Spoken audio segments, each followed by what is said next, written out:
views and opinions expressed in this program are those of the participants and do not necessarily reflect the views of BronxNet or the program underwriters.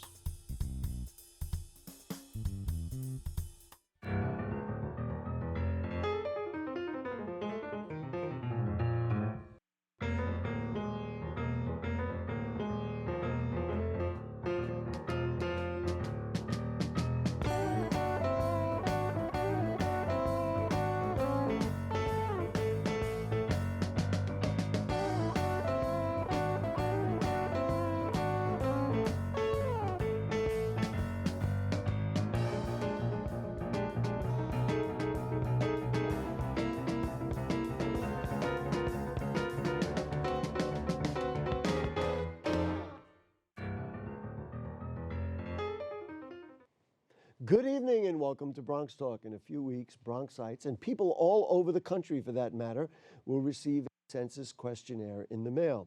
Unfortunately, 10 years ago, New Yorkers were undercounted with only 61% filling out the form, which was below the national average of more than 75%. The Bronx was the third hardest county in the state to count. They might say, well, I get so many forms and questionnaires in the mail. What's the big deal if I don't fill out this one? Well, it is a big deal. Census counts affect funding for schools, public housing, senior centers, Medicaid, Head Start programs, and much more. A glaring point of fact, New York's poor census showing a decade ago cost 2 congressional seats that were eliminated. Tonight's guests are here to do what they can to help make sure the Bronx gets counted so that we all get our fair share. Please join me in welcoming Deputy Borough President Marricka Scott-McFadden. Nice to have you with us. Hi, good evening. Nice to see you. And also an Associate Professor of the School of Business at Metropolitan College of New York, Dr. Lessie Branch. Nice to have you with us, Dr. Thanks, Branch. Gary. Thanks for having Welcome us. back. Madam Deputy, let's just talk in general. Why is this such a concern to you and, of course, the Borough President? Well, as you said, Gary, it's tremendously important to the Bronx. We've been undercounted. We're one of the third most undercounted counties in the state. And so it's important that the Bronx gets its fair share. And we know that the Bronx and the renaissance that we've been experiencing can only get better if we are fairly counted and therefore receive our fair share of federal grants and federal monies. Well, now, why do you think the Bronx has had a poor record? I don't know how far back you want to go, but certainly 10 years ago, we weren't counted well. What are the issues that make it a particular problem to the Bronx? Well, I would like to say, in sort of a more positive note, we've seen the Bronx getting better at being counted. Okay. In 2000, we were far more undercounted, and 10 years ago, we've done a little bit better, but we are still under the average, under the nationwide average, and it's so important that we do even better. As you said, the average is around 75%. And so we need to get our numbers up. And we lose out on so many services when we're undercounted.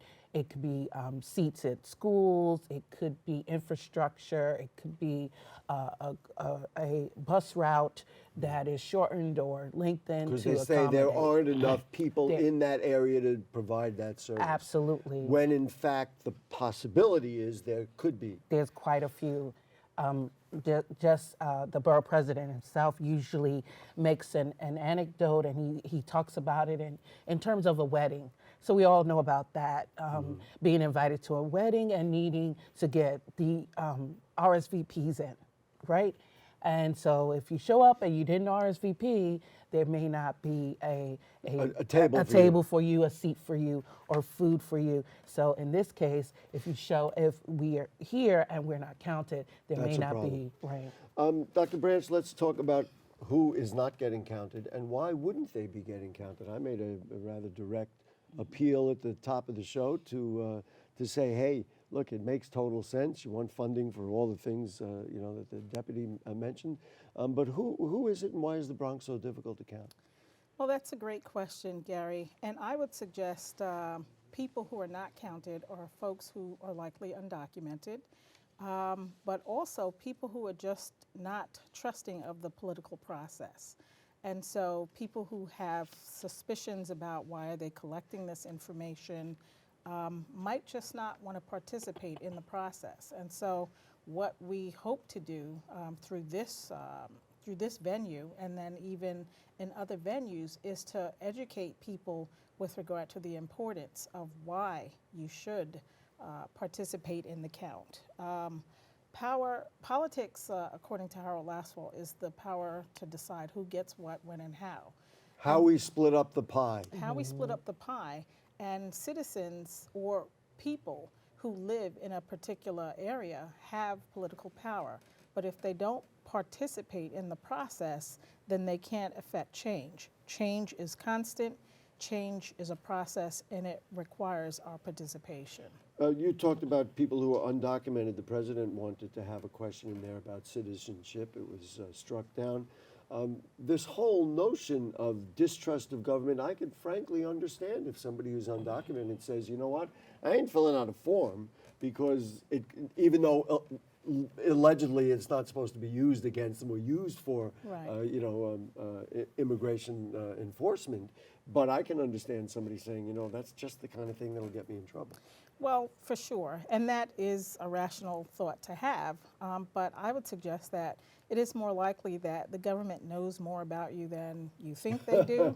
Already. And so, I'm sorry to hear that. Let's talk about another aspect of it in terms of people who are young. Bronx has a young population. Bronx has many people who don't speak the language.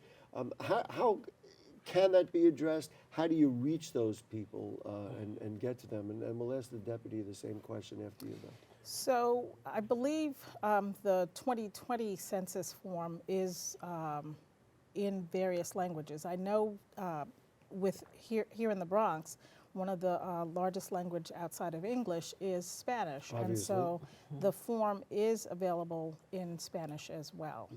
And so they would be able to, Now, do you request that? Let's say, are you familiar with that? Let's just say you're Chinese and you don't speak English, or you can't write in English or understand it. Can you request a form in another language? Absolutely, you can.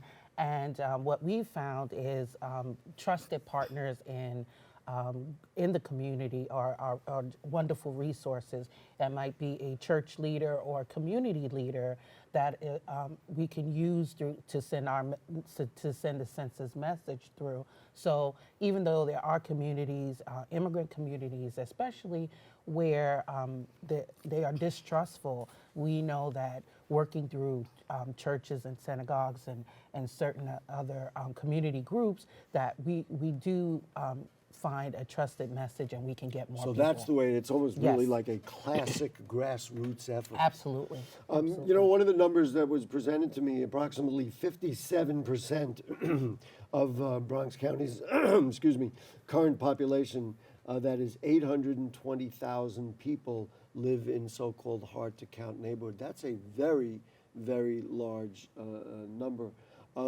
What's the process? So you're going to get this thing in the mail. What happens next? Well, you receive your mailing toward the middle of March. One of the things that's sort of new for 2020 is that in fact you have the opportunity to answer the census online.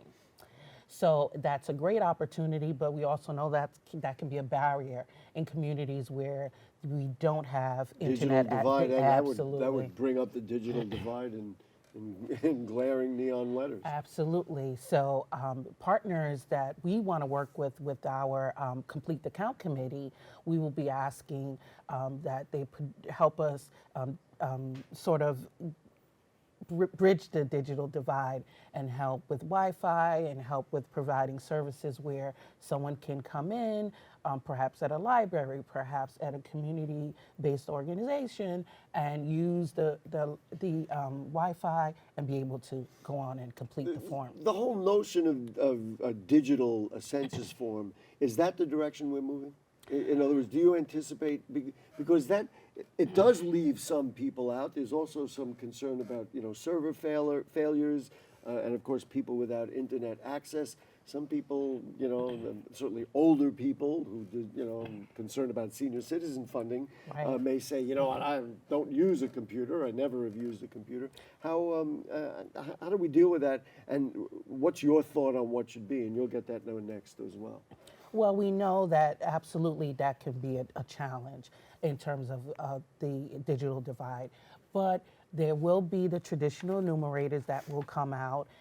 But in an ideal situation, we would like everyone to self-respond, because that's the most accurate way to actually receive information. Do you have the option of doing either? In other words, you get it in the mail, and then you can say, well, I'd rather fill it out online. You could do that. Well, there is a phone number you can call in, so that's still available for seniors. So you can call in and even dictate your answers? Yes. Wow, yes, you that's can still do I that. had no idea, and that'll be on the form. That will be on the form. Yeah. Fascinating. And I guess many of the, I'm just guessing, many of the senior centers probably are, have leaders who can But help. Gary, I just don't want to count our seniors out. I know quite a few who are more apt at the social media, and Fair they're very enough. tech savvy. So I don't want to write them off completely. I will back right off, no problem. Dr. Branch, let's talk about the notion of digital. Do you, everything goes digital eventually, it seems. Eventually. Do you anticipate that is what we're ultimately in for?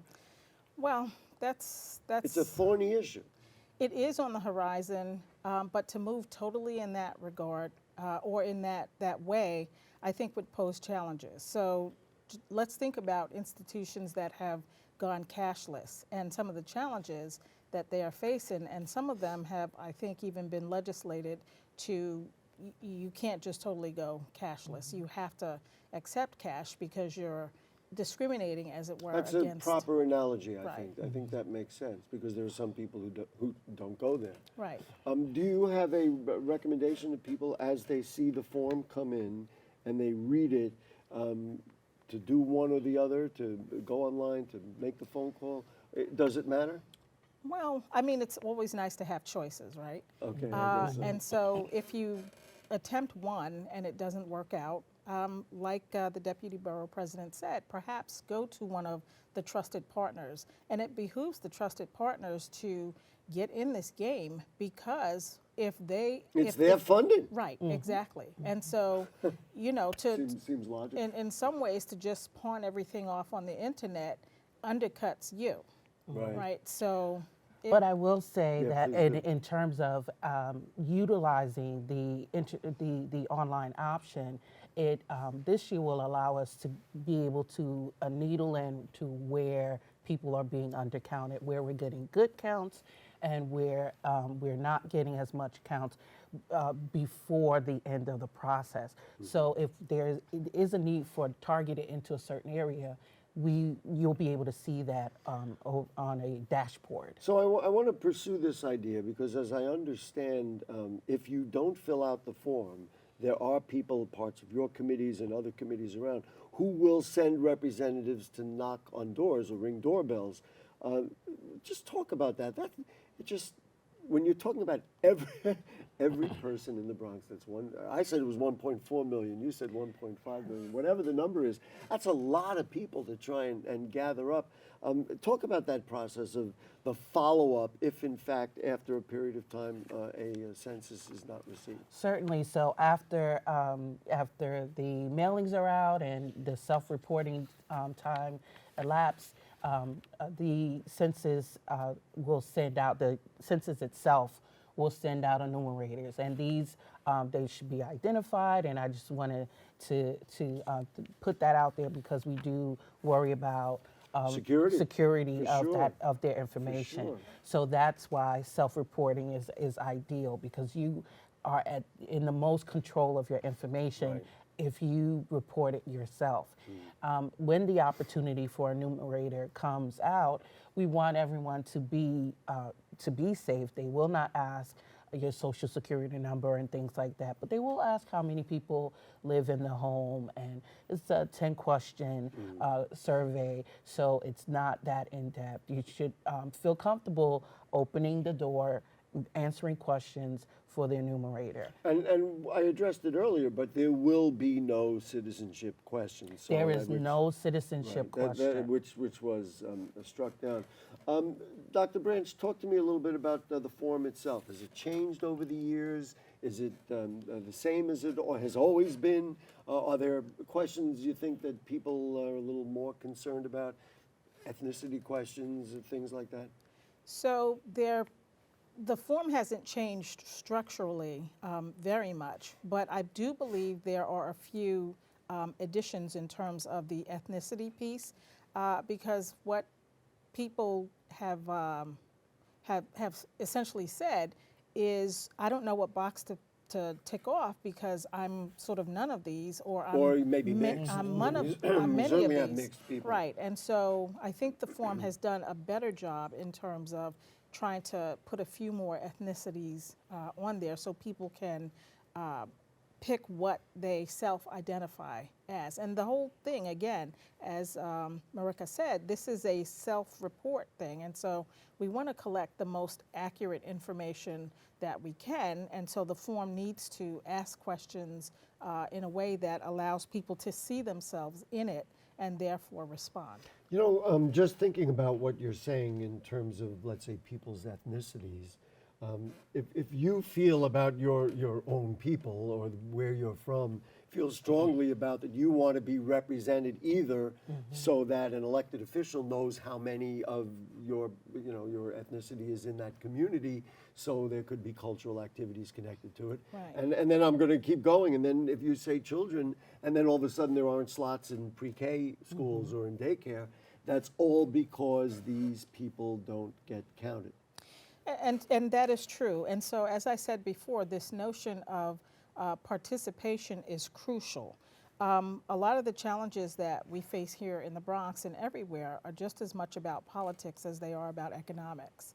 And so if there's no participation in the political process of the census, which is a form of activism, as it were. You lose your Congress member. Right, it has a negative. Which is potentially going to happen. Right, a negative impact on political outcomes for apportionment and negative impact on economic outcomes for federal funding.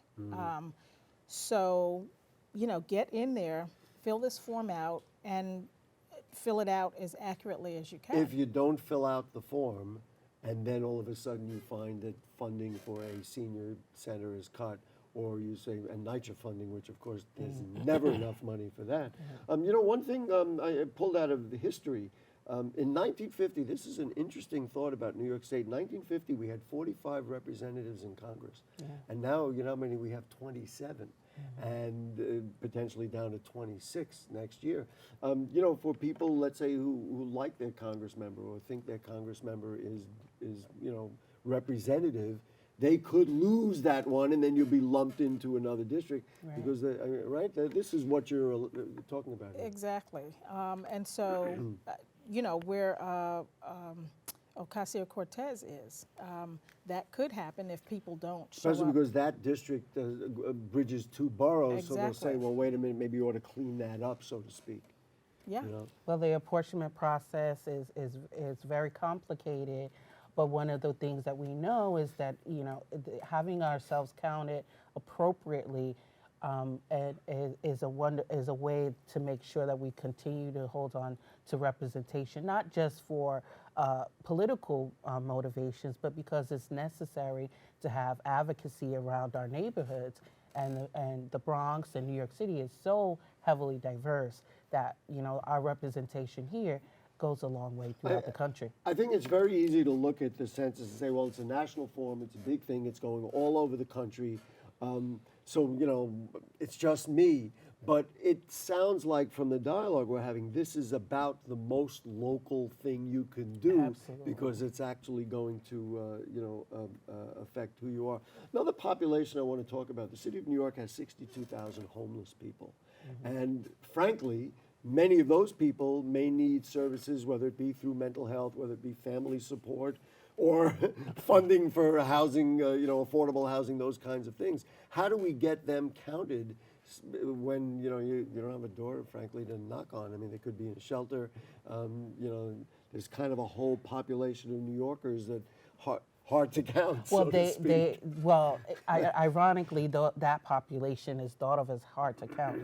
So there's a lot of initiatives around getting them counted, either working with shelters or working with service groups.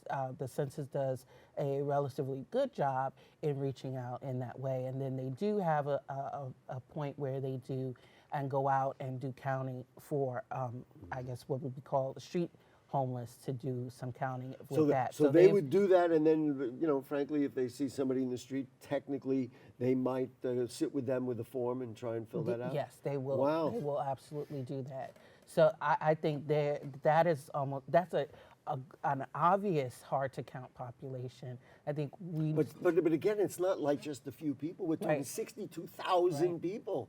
And those people may be, as I mentioned a moment ago, more in need of services than just about anybody else. Well, they certainly are most in need, and the census does a good job of working with their partners, working with the service providers, working with the street counters. I want to ask both of you, because I know you work at Metropolitan College, and it happens to be your alma mater, as a matter of fact. Who are the people doing a lot of this outreach work? You've addressed them, and you've said, well, maybe somebody in a church, maybe somebody. Who are the people? And of course, I guess there would be opportunities either for work or for other people to volunteer and be part of it. Just talk about the whole workforce that's going out there to deal with this in the borough of the Bronx. So the Borough President's Office, as of May of 2019, we put together and began our Complete the Count Committee. So what that means is that we've reached out. Complete the Count Committee. I just wanted to be Count. clear about it. Absolutely. Complete the Count Committee.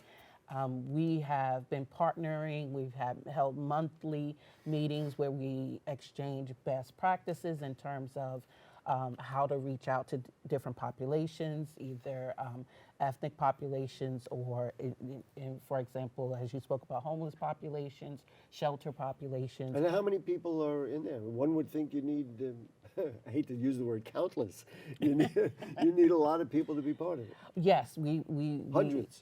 We have lots of partner groups that come in monthly, and we stay informed. And we, as I said before, we depend on trusted partners and trusted agencies, and that it's everyone's business to make sure that they're being counted, no matter what it is, no matter what service you provide, to make sure that you're sending a message to your population that they need to participate. We have a list of events that are going on in various places of the Bronx. We're going to put them up on the screen while I ask Dr. Branch the next question. Let's just talk about the process again. When can people, and folks, you can put up the dates of those events that are going on. When will people start seeing the form? How long do they have to fill it out? If they don't fill it out, at what period of time will somebody come knocking on the door? So you mentioned when the forms. Yes. I thought it was beginning of March was my Right, thought. it's at the middle of March, you'll be receiving it in your mailboxes. So everyone should look out for those forms in their mailboxes. Should be everybody in your building or your neighborhood gets it the same day? Absolutely. Usually they do these things by zip codes. I see. So you should be receiving that into your mailbox around the middle of March. And the whole census process starts in Alaska, if I'm not mistaken. Really? Yeah, it starts Alphabetical in Alaska. order? Well, I don't know if it's know. alphabetical north. order. I don't know. But it starts out west and moves its way east, which would likely explain why, for us, it's going to, happen In the middle of March. March. And then what do you right. got, a week, a month? How long do you have to fill it out, or before before Marricka gets her people out there to say, come on, let's get it done? Well, we're looking forward to April 1st, which is Census Day. And I think that we're going to be putting a lot of effort into bringing advocacy around that day and seeing if we can get the most people to respond on that particular day or by that day. And then there'll be several weeks that you will have to respond or self-respond before the midsummer, when census will be knocking on doors. during This the goes morning. without saying, and you don't want any funny business. Somebody who hears us and says they're all enthusiastic, yeah, I want to get everybody counted, and then they fill out 2, or they don't do anything stupid. What can I tell you? You got to be smart. Fill out 1, do it properly, right? Right. Well, the census is very aware of Fraud and of things that like that. type of thing. I would say err on the side of filling out one if you're not sure about if someone in the household has filled it out. I think it's fair to say err on the side of you filling it out Making for sure the it's household done. so that it is done. And that takes care of your children and everything else. Absolutely, yes. Dr. Branch, we'll kind of give you the final word. Let's just talk again about some people say, well, I'm not political. You were talking about the political process. I'm not political. I don't want to engage in politics. Some of the politics now is very difficult to get your arms around, and they say they don't want to be part of it. You talked about this as being a political instrument. There's probably room for somebody like that to say, well, wait a minute, this is my shot. This is my chance. Well, so everything is politics. I know. Everything is Talk politics. to a college professor, right? Well, I mean, so people who say they're not political, when they say that to me, I say, well, do you live with your parents? Yeah. Who makes the rules? Who sets your curfew? That's political. That's politics, because it goes back to the power to decide who gets what, when, and how. And so this notion of economic theories of progress, right? The way any people get anywhere is by sticking together, by pooling their resources, and then working together. And if nobody knows who you are, I'm just going to, I meant to do it earlier, but this is a list of federal programs that could very well be affected. Medical assistance programs, Medicaid, federal student loans, Medicare supplementary insurance, nutrition programs, assistance for needy families, Section 8, highway planning, Pell Grant programs. I mean, the list, I got a list here that goes on and on and on. We got to get counted, right? Yeah. Like this, 1, 2, 3, 4, 5, right? Yeah. We got to, all the way up to 1.5 million. Deputy Borough President. Or more. Deputy Borough President Marricka Scott-McFadden, thank you so much. Thank you. And Professor Lessie Branch, thank you so much. You're welcome. Any questions? Presumably, they can call the Borough President's office if they have any need information or anything like that. Absolutely. I'm sure they'll be willing to talk to you. Folks, if you have further questions or comments on anything you heard on tonight's show or anything going on in the Bronx, email them to us at BronxTalk@BronxNet.org. You can send us a tweet at BronxTalk or post them on our Facebook page. Next week, we will be back with more Bronx Talk. I believe we're going to talk about that Jerome Park Reservoir and that whole thorny issue that's out there. We thank our producer is Helen Greenberg. The director is my buddy Nick Marrero. And we'll see you then next week. Good night.